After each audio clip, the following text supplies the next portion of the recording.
a galera ainda não tá entendendo o que é o fluxo de caixa. É que fluxo de caixa é polêmico, né, Robertinha? Porque assim, ó, eu acho que eu quebrei umas 10 vezes, mas eu só vi 2. Tem empresa que pode estar dando lucro e quebrar. Plano de ação para 30 dias para o pessoal já sair daqui construindo o fluxo de caixa deles. Vou falar um negócio polêmico aqui, talvez quem é empresário aí que esteja me ouvindo pode ficar bravo comigo, a chance é grande. Mas o pior cego é aquele que não quer enxergar.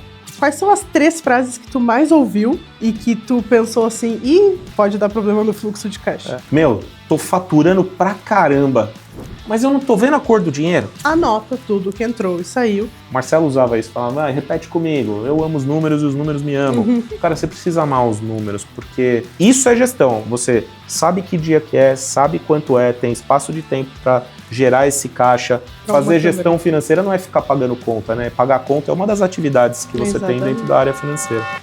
Hoje a gente vai falar do básico que 90% dos empresários não faz. Eu vou assumir um risco aqui, Robertinha. Se você não controlar o teu fluxo de caixa, empresário, as chances que sua empresa pode quebrar. Quebrar é feio, né, Rogério? Quebrar é... Não vou dizer que é feio. É ruim, né? É triste. É triste, é triste. Eu sou a Roberta Antler. Eu sou o Rogério Valentim. E esse é o Conversa de CEO. Roda a vinheta. A gente tá falando de fluxo de caixa, a gente tá batendo nessa tecla, por quê? Porque as pessoas estão nos pedindo para trazer esse pensei tema. Que era porque o Vitor era chato, né? Não, também, mas não. Porque as pessoas estão pedindo porque a gente entende que a galera ainda não tá entendendo o que é o fluxo de caixa. É que fluxo de caixa é polêmico, né, Robertinha? Sabe o que dá mais polêmica? Sabe o que faz a pessoa ficar curiosa? A mesma coisa que fazia quando eu tava lá no começo. Porque assim, ó, eu acho que eu quebrei umas 10 vezes, mas eu só vi 2. As outras eu era o ignorante, passou e eu não vi. Mas, por exemplo, olha só, a gente, não vou dizer quebrou, eu não quebrei, fiquei devendo para um monte de gente, não, mas a empresa quebrou, acabou, né? A gente teve uma loja de bijuteria. Ou deveria ter acabado. Chegou no final do ano, tinha dado tudo certo, a gente tinha tido lucro e tal, mas não tinha dinheiro para recomprar o estoque e começar o ano, meu. Chegou dezembro, a gente vendeu, pagou todo mundo, tal, não tinha dinheiro para comprar o estoque, para continuar, não tinha crédito para fazer isso, a empresa era bem pequenininha e a gente decidiu finalizar o restinho de estoque que tinha e encerrar a atividade porque não ia dar para continuar. O problema não foi lucro, o problema foi caixa. E é isso que gera essa polêmica, inclusive gerou na sua cabeça, porque a gente saiu daqui depois que acabou o episódio e você falando isso, pô, que interessante. Então é o seguinte, tem empresa que pode estar dando lucro e quebrar. Tem empresa que pode estar dando prejuízo e continuar funcionando. Por quê?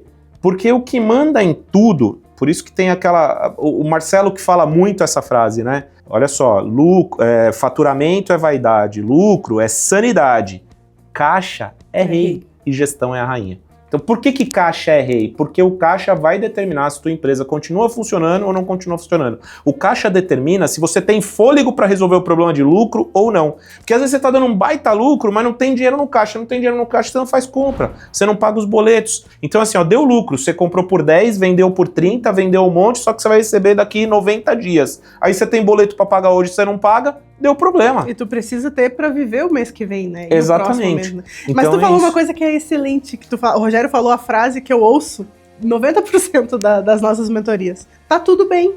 Ao mesmo tempo que eu não quero nem ver a fatura do cartão, eu não quero nem abrir o site do banco. E aí tá bem, não vou nem olhar pra conta, porque se eu olhar pra conta, se eu olhar pra conta eu fico triste. Então, não tá bem. Então é sobre isso que a gente vai falar e, Rô, a gente vai finalizar esse episódio hoje com um plano de ação para 30 dias pro pessoal já sair daqui construindo o fluxo de caixa deles. Vou falar um negócio polêmico aqui, talvez quem é empresário aí que esteja me ouvindo pode ficar bravo comigo, a chance é grande. E eu sei que a chance é grande de ficar bravo, porque uma vez eu tava vindo com a Dai no carro e ela me gravando, a gente fazendo conteúdo, aí eu falei isso pra ela ficou brava comigo. Mas o pior cego é aquele que não quer enxergar. E aí, o cara, não é que ele não sabe que tá dando problema, ele não quer lidar com isso. Aí ele prefere não ver e não fazer nada com isso, porque vai passar, não passa sozinho. E vai empurrando a gente tem que fazer um plano, seguir o plano. E se você não olhar para o problema, para você fazer um plano e resolver o problema não vai embora sozinho. O que vai acontecer, que vai chegar algum momento que, independente da sua vontade, você vai tentar pagar um boleto e não vai conseguir. Você vai tentar pagar a sua folha de pagamento e não vai conseguir. E esse problema vai estar apresentado num momento mais difícil. talvez no momento que não dê mais para fazer nada. Quebrou. E às vezes quebrou tendo lucro. Então, pô, não se faça de cego. Se você está percebendo que tem alguma coisa, por mais que tenha falta de conhecimento, busca ajuda, busca o conhecimento. Cara, faz o programa EAG para você entender o que está acontecendo. Eu vou deixar um link aqui no comentário fixado para você clicar e conversar com o meu time. Meu time vai explicar, vai entender o seu momento e você vai ver como você pode olhar para isso antes disso ser um problema de verdade que não tem a solução. É legal, então, até tem que fazer a... alguma coisa. Não pode deixar parado fingindo que não está acontecendo. Isso e que a gente que não nunca tá fala, Rô, mas na sessão estratégica o nosso time também está apto a orientar o comandante, né? Porque até para fazer o programa EAG, a galera tem que estar num certo nível de maturidade. Tem um nivelamento. Exatamente. Ali, tem que entender, ver qual que é o momento que a pessoa tá. Até pra gente saber se o que a gente tá vendendo pro cliente resolve o problema dele. É o momento dele. Pra gente fazer a oferta correta, né? Porque gestão é coisa séria, né? A gente fala isso o tempo todo, gestão é coisa séria. E a gente quer levar as coisas a sério aqui. Então a gente vende que gestão é coisa séria, a gente tem que agir de forma séria também. Até na hora da gente fechar as nossas próprias vendas. Exatamente. Né? Mas, Rô, quais são as 3 frases que tu mais ouviu na tua carreira de mentor e que tu pensou assim, pode dar problema no fluxo de caixa? Tô faturando pra caramba, mas eu não tô vendo a cor do dinheiro. Não, essa é a rainha, essa é a número 1. Essa aqui é uma. Quer ver outra? Minha empresa não dá lucro, cara. Tá, me mostra seu DRE. O que é DRE? Eu vou falar, hein? Eu não quero expor ninguém aqui, porque isso é normal, tá? Isso acontece com qualquer empresário. Tem empresário que tá ouvindo a gente falar aqui, ele olha e fala, esse sou eu. Se o cara não sabe o que é um DRE, não tem problema. Continuar não sabendo depois que você teve o primeiro... Cara, DRE, você falar que não sabe o que é o DRE, é a mesma coisa que você falar que, não sabe qual é o endereço da sua casa. Cara, não dá para não avaliar o DRE. O DRE é o documento de demonstração de resultado do exercício. É o documento que você olha e vai entender se sua empresa está indo bem ou está indo mal. E você precisa saber ler. E quanto de vida que tu tem ali, né? DRE é arroz com feijão. Aí o cara fala, não, eu tô com problema de fluxo de caixa, eu vou pegar um empréstimo, né? Eu tô com problema para pagar os boletos do mês, vou começar a antecipar meus recebíveis. Cara, essa é a frase que eu ouço. Cara, não faz isso. Vou vender um imóvel meu para resolver o problema. Cara, não faz isso. Porque geralmente, e aí a frase que é a matadora assim mesmo, que todo empresário deveria falar, eu só sei os sintomas do meu problema, eu não sei qual é o meu problema. Essa é a frase matadora. Se você entender que o que você está vendo é o sintoma, não é a raiz do problema, não é a causa, esse é o primeiro passo, porque geralmente o cara fala, não tem o dinheiro no caixa para fazer os pagamentos. Isso aí é o sintoma. O porquê ele não tem é o mais importante. Ele não tem porque a venda está baixa, ele não tem porque ele está comprando à vista e vendendo a prazo, ele não tem porque a diferença dos recebíveis está muito grande, ele não tem dinheiro porque a precificação dele está errada, ele não está calculando bem, está vendendo com prejuízo. Por quê? E tudo isso que eu estou falando aqui, se você estiver fazendo sem querer, é um problema. Às vezes você está fazendo de propósito. Se você está fazendo de propósito, você não tem um problema. Você adotou uma estratégia. Tem gente que vende com prejuízo por estratégia. A estratégia é de ganhar mercado. Às vezes você olha e fala, por que a empresa está vendendo tão barato? Não é possível que ela está tendo lucro com isso. É uma estratégia de aquisição. Essa despesa está indo para o marketing. De vez ela gastar no marketing, ela deu desconto no produto, ela pegou share de mercado, você teve um contato com o produto, depois ela faz um ajuste de preço, você continua consumindo, porque no teu contato, na tua experiência, o que você sentiu com o produto faz você ser um comprador fiel. Pronto, ela pagou pela aquisição do cliente. Isso feito dessa forma é estratégia. Isso feito sem querer e sem trazer o resultado esperado é problema de fluxo de caixa que você tem que correr atrás e tem que resolver urgente. E aí, Rô, a gente entende essas 3 frases que tu mais ouve e junto delas vem as 3 maiores desculpas que as pessoas dão para mas não no meu negócio, fazer nossa, eu não aguento essa mais. Gente, não fala isso. De verdade, você está se enganando. Pô, como empresário, tem uma coisa que a gente não pode fazer, é ficar se enganando, ficar cantando coisa na orelha para satisfazer o nosso próprio eu. Mas no meu negócio é assim mesmo. Sempre deu certo. Funciona. Deu certo, funcionou. É que eu passei por um probleminha. Cara, você está passando pela concorrência, o mercado está mudando, os hábitos de consumo estão mudando. Se você não mudar, não olhar para isso diferente, teu problema só vai aumentar. Ou aquela outra, Rô, máxima, eu não tenho tempo. Se você não tem tempo de resolver o fluxo de caixa, você vai faltar tempo para você pagar boleto, porque não vai ter o dinheiro. Exatamente. Ou aquela outra máxima que a gente adora, o meu contador cuida disso. Se o contador resolvesse... Eu não preciso Olha só, O contador resolve um monte de coisa. Mas não é ele que vai resolver seu fluxo de caixa. Ele é o cara que vai falar para você, olha, você tá com problema. Mas ele não vai resolver isso. Ele não tem como resolver, ele tem como te orientar. Ele tem como dizer para você que você tá com problema. Mas não é responsabilidade do contador cuidar do teu fluxo de caixa. Você não pode terceirizar um negócio que é seu. Delegar não é jogar responsabilidade e fazer o negócio. É ser responsabilidade de um terceiro. Ou aquela Quer ver outra uma coisa? Não, deixa eu te falar uma coisa, cara. Eu tava gravando podcast com o Marcelo, ele me lembrou disso, eu ainda tô arrepiado com essa história, eu quero saber que dia que a gente vai falar disso. Mas eu ouvi um empresário falando a seguinte frase pra mim que me arrepia na hora que eu ouço. 30% de inadimplência. Isso é benchmark de mercado, é normal. Cara, 30% de inadimplência. Conheço poucas empresas que a margem bruta de lucro é 30%. É, exatamente. Como que o cara vai ter 30% de inadimplência e falar pra mim que isso é um benchmark de normal. mercado? Eu tô preocupado com isso. E não foi só um. Eu ouvi isso na imersão. Eu ouvi um comandante falando sobre isso na imersão. E disse que é benchmark, é que no negócio dele é assim mesmo. Cara, então para com o seu negócio. Se o teu negócio é normal, dá 30% de inadimplência, para. Você não tá tendo 30% de lucro para ter 30% de inadimplência. E se você tiver tendo 30% de lucro, a inadimplência tá comendo tudo. Aí você fala, não, mas é porque... Aí o cara se orgulha, fala, não, porque, eu vendo para 100 clientes, aí 30 não te pagam, 70 é o teu custo de operação, que vantagem você tem em estar fazendo essa operação? A não ser que tenha uma estratégia que, é mirabolante por trás disso, eu acho difícil, o cara tá à beira da falência. À beira da falência. E nem percebe. Por quê? Porque o dinheiro tá entrando, mas ele tá saindo mais do que tá entrando, tu não tem fluxo de caixa, né? Mas roteia... Às vezes o cara não quebrou ainda e não tá tendo problema mais, porque o fluxo de caixa é muito tá salvando, bom, exatamente. Aí ele tá tendo 30% de inadimplência e não percebe. Não percebe não, até percebe, porque o cara tá medindo para ter falado, isso não mas se mantém, não tá gerando o problema que faz doer de verdade. A gente tem a outra, Rô, que é acho que é o que a gente mais ouve, mas isso as pessoas não assumem. É muito complicado fazer fluxo de caixa na cabeça das pessoas. E aí as pessoas têm essa trava... Isso eu entendo. Porque tu sabe que não é tão fácil. Eu entendo, tá? Mas vamos desmistificar o que significa complicado e o que significa trabalhoso. Exato. Complicado não é. A gente, brasileiro em geral, não tem uma formação de empreendedorismo. Eu, por exemplo, tive uma oportunidade maravilhosa na minha vida de estudar numa escola comercial. Eu estudei no Colégio Comercial 30 de Outubro. A gente é formado para ir para o comércio. Tem aulas diferentes lá. Então a gente aprende a lógica do comércio, como o comércio funciona, a gente aprende negociação e a gente aprende algumas coisas de contas matemáticas e contábeis. Tem uma máxima na contabilidade que é débitos e créditos. A gente não pensa com esse fluxo de débito e crédito. Então, eu pensei, eu compro por 30, vendi por 50, tô tendo lucro. Não é bem assim. Porque no momento que você comprou, você está gerando passivo. No momento que você contrata, você está gerando passivo. Essas contas de passivo, elas fazem parte da conta de débito e crédito. Todo imposto que está envolvido nessa... Isso vai acontecer. E é aí que começa a se perder. Então, assim, é difícil? Bom, se eu comprei por 20 e vendi por 50, a diferença é 30...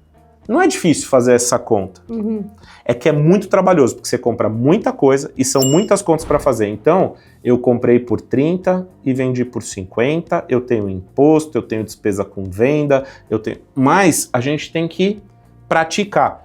É trabalhoso e não é necessariamente difícil. E só vai ficar fácil se você praticar. Na vida do empresário, ele precisa ter habilidade com os números. Tem uma frase que Marcelo usava isso, falava, repete comigo, eu amo os números e os números me amam. Cara, você precisa amar os números, porque se você não conseguir fazer esses controles, você não está fazendo gestão, e se você não fizer gestão, você vai ter problema. A questão é difícil, eu entendo, mas vamos substituir o difícil pelo trabalhoso? Exatamente. Difícil é fazer conta pro foguete voar. É fácil, mas não é gostosinho. Difícil é fazer conta para um foguete voar e dar ré. Tem gente que já fez, mas continua sendo difícil. Agora, fazer as contas contábeis, as contas financeiras, para manter o teu negócio vivo e você tomar decisões boas, é muito trabalhoso. E eu entendo você. Eu também administro pequena e média empresa. Já administrei empresa bem pequenininha, que ficou grande, ficou maior. Hoje eu administro empresas maiores. Mas eu sei como é isso na pele. Eu fiz isso por anos. E ainda faço. E eu faço com o mesmo capricho, com a mesma atenção que eu fazia quando eu era pequenininha. E quanto maior ficar, mais atenção você vai ter que ter nisso. Porque a margem, né, na escala, a margem diminui, porque você ganha na escala. Se você errar numa margem pequena... Eu lembro uma vez que eu tinha uma professora de marketing. mas eu fiz marketing numa faculdade de negócios. E aí, numa aula, ela conseguiu que o marido dela fosse fazer uma palestra pra gente. O marido dela era vice-presidente de uma grande companhia aérea, de uma muito grande, eu não posso falar o nome aqui. Aquela época, né, essa companhia aérea decidiu que ela ia dar barrinhas de cereal, né, para comer e tal. Faz bastante tempo isso, faz tempo que eu fiz meu último MBA. E aí, naquele ano, olha que interessante esse dado, naquele ano, esta companhia deixou 100 milhões de lucro, se eu não estiver enganado. Eu vou arredondar o número aqui, é um número aproximado. 100 milhões de lucro. E ela tinha distribuído 105 milhões de barrinhas. Se ela tivesse errado por R$1 na barrinha, ela tinha acabado com o lucro dela na barrinha de cereal. Agora, quantas coisas acontecem para um avião estar no ar, para uma companhia aérea funcionar? Em todos os detalhes que se tem. Então, quanto maior, menor a margem do que você pode errar. Quanto mais tu cresce... Eu gosto muito de exemplo de avião, né? Mas veja, acho que foram distribuídas isso, tipo 100 milhões de barrinhas. Eu não sei a proporção do número, 100 milhões, 10 milhões de barrinhas, tá para 100 milhões de lucro, 100 milhões de barrinhas. Eu sei que se tivesse errado R$1, e ele abriu a palestra falando isso e rindo dessa história toda e tal, e contando dando graças a Deus que deu certo. E dando graças a Deus, porque era uma margem de erro muito fácil de ter. Era muito fácil errar na barrinha. Bom, vivendo e aprendendo. Vivendo e aprendendo. Rô, vamos falar agora sobre a rotina que o comandante tem que ter, que o empresário tem que ter para fazer bem um fluxo de caixa? Vamos dar esse exemplo na prática, porque eu quero que o pessoal encerre esse episódio. Papo de CEO sem conversinha mole. Exatamente. Meu, hoje é todo dia você precisa sentar exatamente. com o teu financeiro. Se for você, faça isso todo dia. Mas se você tiver um financeiro, que seja um financeiro que tenha habilidade. Se você tem um financeiro porque você confia, porque é a esposa, porque é o irmão, porque é o amigo, cara, beleza, eu entendo que você confia. Bom, ele tem a habilidade necessária para ser o financeiro da sua empresa. Se não tiver, troca. É um pedido, troca, porque você precisa de gente habilidosa no financeiro. Precisa ter gente aí que sabe o que tem que ser feito e vai fazer o que tem que ser feito. Cara, e o verbo é conferir, não é confiar. Beleza? E isso aí, daqui Rogério, tá orientado? o básico, tem que fazer todo dia. Final do dia, todo dia, anotar tudo, cara, que entrou, tudo dia, que saiu. Eu vou falar como é minha rotina aqui, né? Eu falo com a Vivi, eu já não estou mais na operação da Luma, e foi desenhado para não depender de mim. Eu não estou na operação da Tex, foi desenhado para não depender de mim. Eu falo com a CFO dessas empresas 3 vezes por semana. E eu estou, de fato, trabalhando na operação do EAG. Cara, eu sento com o Mike é o CFO do EAG. Um dia vamos gravar com ele aqui para ele contar como funciona. Na minha rotina, todos os dias eu sento com o Mike para olhar finança.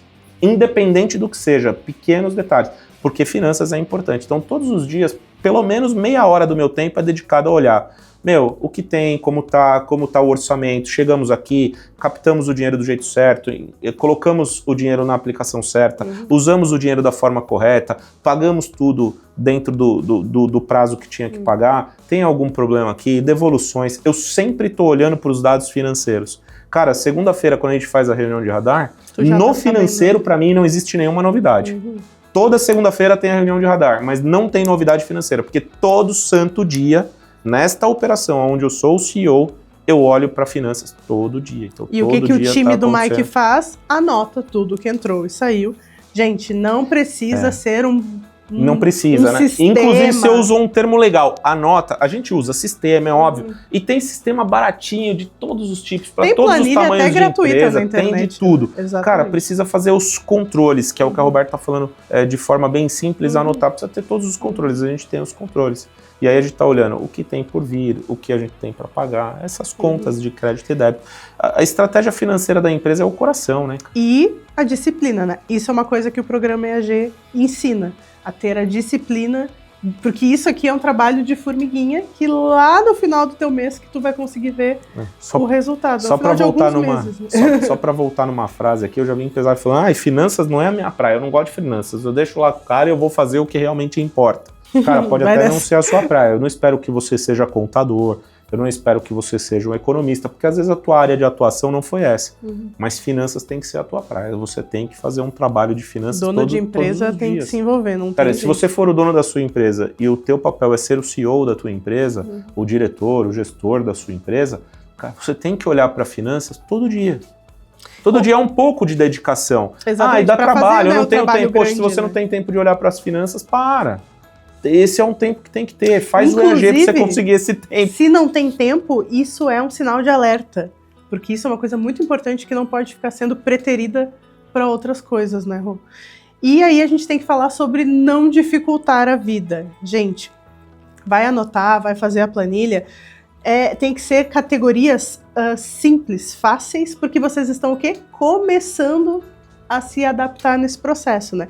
Então as entradas ali, venda à vista, venda a prazo, as outras entradas que tem, saída, fornecedor, pessoal, as fixas que vocês têm, as variáveis, imposto, finanças, isso, as saídas financeiras, isso tudo é o básico do básico. O básico, assim, explicado assim, com 3 palavras. A empresa tem receita, tem tipos de receita, com venda de produto, com prestação de serviço, receitas financeiras, são receitas, são custos e são despesas. São essas 3 coisas. Custos e despesas eu entendo que é um pouquinho mais complicado. Custo é tudo que você faz que envolve a operação. Então, se você produz sorvete e para produzir sorvete você precisa de açúcar, açúcar é custo. Energia é custo. Cadeira, se não é na operação de produção de sorvete, é despesa. Então, tem que classificar isso bem, porque inclusive tem a ver com tributo, com forma de pagar imposto, enfim, não vamos entrar nessa seara aqui agora. A gente tá Mas a empresa é isso, ela tem receitas, ela tem custos e ela tem despesas. E quanto menos categoria, gente, mais fácil para se manter. Porque se tu abre uma planilha com muitas subcategorias, você começa dificultando muito sua vida. Tu começa a dificultar a vida e você começa a não fazer, porque a base da disciplina é essa, é facilitar a tua vida. Né, Rogério? Concorda comigo? Concorda comigo, né, Rogério? Concordo. Disciplina. E a revisão, né? Revisão semanal é importante, né? Porque tu faz todo dia que tu não tem que fazer a revisão. É disso que o Rogério estava falando aqui, né? A semanal, ela é uma revisão importante, ela é uma revisão que faz alinhamento com as outras áreas da empresa. O objetivo disso é alinhar, é todo mundo entender para onde a gente está indo, como a gente está indo, se está dando certo o retorno que a gente quer. Não somos uma empresa de filantropia, então tem que dar lucro. Então a gente olha se está dando lucro. Todo o processo que a gente está fazendo amarrado aqui no financeiro está dando lucro? Ele está sendo eficiente? Então é para isso que serve, é por isso que é feito. E até para poder fazer uma projeção para 30 dias, que é para isso que serve o fluxo de caixa. A gente faz tudo isso porque o nosso objetivo é justamente esse. Ter uma projeção de 30, depois de 60, depois 90, de 90. Até você ter a do ano inteiro. Exatamente, mas primeiro, gente, vamos focar na de 30. Se você ainda não tem a projeção de 30 dias, vamos focar na de 30. Não é porque eu vejo o empresário falando, não, é porque eu ia fazer isso daí, não deu certo, aí já nem fiz. Porque não dá pra fazer de 6 meses. Mas tu nunca vai conseguir fazer de 6 meses, faz a de 30. Exatamente. Faz a de 30 dias primeiro, e aí vai evoluindo. Rô, pra finalizar, eu quero te fazer umas perguntinhas rápidas e tu vai me respondendo sim ou não, tá? Tá bom. Paga a conta. Pingado todo dia? Junta tudo para pagar num dia? Como é que é a melhor forma? Eu não sei se tem uma forma melhor. Eu gosto de fazer provisão de pagamento. Eu acho que quando você agrupa as contas e faz isso de forma orquestrada, você tem tempo de conferir, você faz negociação melhor, e aí você organiza o dia para o dia funcionar, porque gestão financeira não é ficar pagando conta, né? Exatamente. Conta é uma das atividades. Peraí, fala isso de novo olhando para fazer gestão financeira não é ficar pagando conta, né? Pagar conta é uma das atividades que você tem dentro da área financeira. Tu acha que agrupar as fixas e botar fornecedores em outra é um bom jeito de Eu gosto, organizar? até porque fornecedores você tem como negociar, e você combina o dia que vai pagar, então você tem uma provisão para saber que dia você vai ter caixa, que dia você paga, enfim. Facilita a vida da gestão financeira de fato. Então, você paga fornecedor, se todo dia 5, por exemplo, é um exemplo, tá? Eu não sei como que é em cada empresa, mas todo dia 5 é folha de pagamento. Se por folha de pagamento fornecedor no mesmo dia, tem o risco de você consumir caixa demais e você pode ter o risco de não ter caixa para pagar. Então, a gente combina, fornecedor é só dia 15. Então, toda vez que a gente vai fazer uma negociação, a gente já combina, fornecedor é dia 15. Então, você só vai ter conta de fornecedor no dia 15. Dia 5 você fez a folha de pagamento, é um impacto no caixa. Aí você tem até o dia 15 para formular a caixa de novo, e aí você vai e paga fornecedor no dia 15. Porque com isso, isso é gestão. Você sabe que dia que é, sabe quanto é, tem espaço de tempo para gerar esse caixa, mesmo que você tenha, porque as pessoas vão falar, pô, mas se eu preciso fazer isso, então de que adianta eu ter o caixa de segurança? Você precisa ter um caixa de segurança. Mas para você chegar nesse caixa de segurança, você tem que ter uma organização. A organização faz você se preparar, fazer o que tem que ser feito para gerar o caixa. Quanto mais caixa você gera, mais possibilidade de você ter o caixa de segurança. O caixa de segurança não é para te dar liberdade para você ser bagunçado. E para gastar. O caixa de segurança é feito para, se você precisar, você ter segurança no futuro, dentro de um processo organizado. Eu queria só deixar um spoiler pro episódio da semana que vem. Semana que vem a gente vai falar mais um pouco de fluxo de caixa e a gente vai falar de um framework que é o RICO, né? E então eu quero convidar já quem tá aqui para assistir o nosso próximo episódio da semana que vem, porque o Rogério vai falar sobre como é esse processo de registrar, identificar, concentrar e olhar para frente. Né, Rogério? Perfeito, tô aqui, pronto. Gente, nasci de roupa, Robertinha, vamos que vamos. Bom que já tá sempre pronto. Até semana que vem, galera. Até semana que vem. Tchau, tchau.